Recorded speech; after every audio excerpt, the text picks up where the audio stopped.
Assalamualaikum warahmatullahi wabarakatuh. Alhamdulillah senang sekali bisa bertemu kembali dengan teman-teman saudaraku solih-solihah semuanya yang dirahmati Allah Subhanahu wa taala di channel YouTube Mbak Nur Pakar Kesuksesan. Karena kesuksesan bukan hanya sekedar seberapa kaya kamu, tapi semampu apa kamu membebaskan dirimu dari beban yang selama ini menggelayuti pundakmu.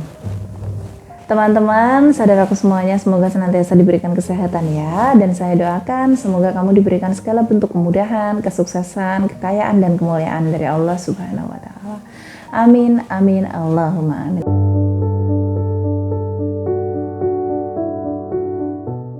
Oke, 3 adab apa sih yang harus kita ajarkan pada anak-anak kita? 3 adab awal nih. Yang pertama adalah maaf.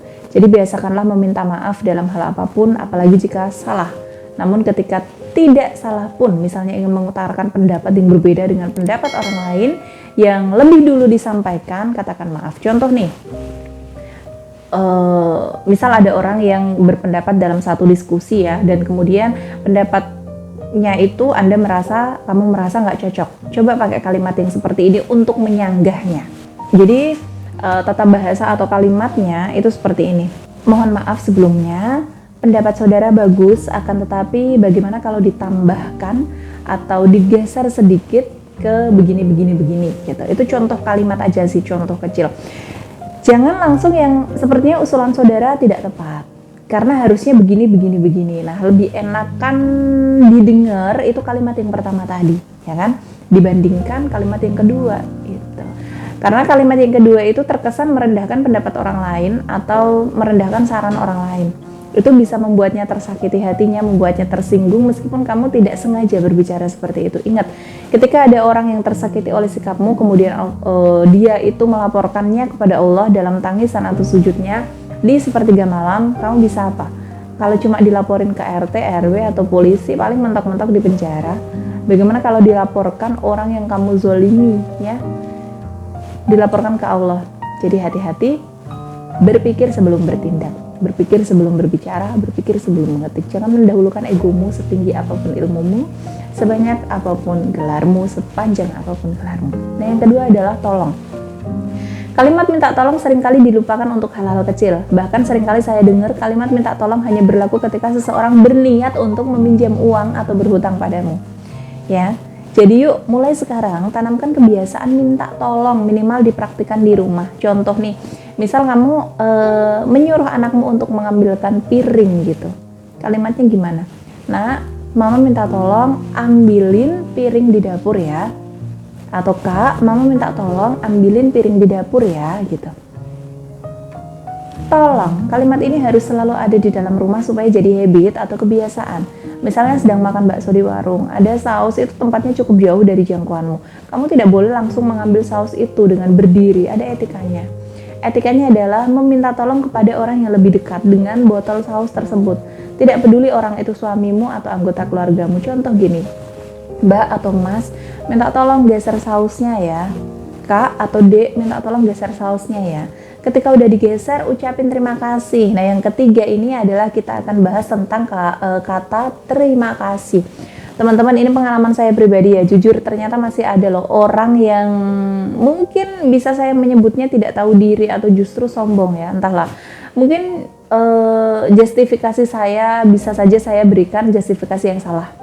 Semoga aja sih gitu. Jadi banyak sekali orang itu yang menghubungi saya ketika ada yang sudah jadi klien, ada juga yang baru konsultasi. Saya sudah bimbing dari A sampai Z.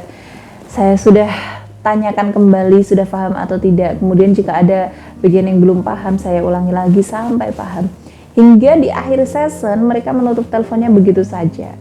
Atau hanya membaca pesan saya tanpa memberikan tanggapan atau paham atau enggak, dan bahkan tidak ada kalimat terima kasih. Biasanya ini sering sekali terjadi pada saat melakukan konsultasi via WhatsApp. Bukan saya nggak ikhlas sih, bukan apa-apa, bukan hanya seolah saya menganggap bahwa rasa terima kasih klien ini nggak ada. Coba gini, misalnya kamu seorang pedagang online, kemudian ada orang yang tanya-tanya mulai dari spesifikasi, sampai harga, sampai ongkos kirim, dan lain-lain. Kamu sudah jelaskan dari A sampai Z dengan begitu detail, tetapi dikacangin gitu aja, nggak dibalas, nggak ada kalimat apa-apa gitu di akhirnya. Oke, saya tahu nggak jadi beli dalam dunia penjualan online itu wajar, bahkan seringkali terjadi. Namun setidaknya, sebagai penjual, kamu kan boleh berharap ucapan terima kasih dari mereka karena kamu telah meluangkan waktu untuk melayani mereka, bukan? Bukankah setidaknya kalimat baik, makasih kak, itu sudah cukup ya membuatmu lega, merasa dihargai, merasa ada, merasa gak dikacangin gitu loh. Contoh lagi, jika kamu sebagai pembeli kemudian sudah beli di toko tapi penjualnya tidak mengucapkan rasa terima kasih, pasti hati terkadang bilang penjualnya gak ramah, penjualnya sadis, penjualnya gak welcome gitu kan. Jadi mulai sekarang biasakan ucapan terima kasih. Kamu bilang terima kasih juga nggak nyampe semenit kok. Namun pahalanya insya Allah bisa kamu dapat. Karena apa? Karena kamu menyenangkan hati orang lain, menyenangkan hati sesama. Sekian kajian hari ini. Semoga kita senantiasa menjadi manusia yang selalu berusaha menjadi semakin baik setiap harinya, semakin beradab setiap harinya, semakin berilmu setiap harinya, dan semakin tinggi pula nilai kita di hadapan Allah Subhanahu wa Ta'ala. Amin, amin, Allahumma amin. Kalau teman-teman mau konsultasi sama Mbak Nur, boleh banget ya, silahkan hubungi nomor yang ada di dalam video ini. Mari bersama sukses dan berkah di jalan Allah. Akhirul kalam, wabillahi taufiq wal hidayah waridha wal inayah. Wassalamualaikum warahmatullahi wabarakatuh.